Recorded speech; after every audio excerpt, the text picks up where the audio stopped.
Pregnant হওয়া নাটক করছে আমার সাথে, কিন্তু এই নাটক সে আমার সাথে তো জানতে হবে। অপু, দেখি আমার বাবুটা নড়ছে কিনা, আমাকে বাবা বলে ডাকছে কিনা। আরে তুমি এসব কি করছো? বাবু ব্যথা পাবে। তাহলে একটু আদর করে দে। আরে তুমি পাগল হয়ে গেছো নাকি? কি করছো এসব? না না, আমি আমার বাবুকে একটু আদর করব। জাহিদ পাগলামি করে না। আর শোনো, আমি ডাক্তারকে আসতে বলি। শোনো, আমার একটু কাজ আছে, আমি একটু বাইরে যাচ্ছি। আচ্ছা যাও।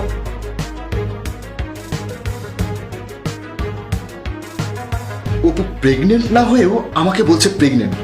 আচ্ছা, আমি আজকে শুনবো সে ডাক্তারের সাথে কি কথা। রেকর্ডিং চালু করে রাখলাম, এখন তাদের সব কথা রেকর্ড হবে। আমি বাসায় এসে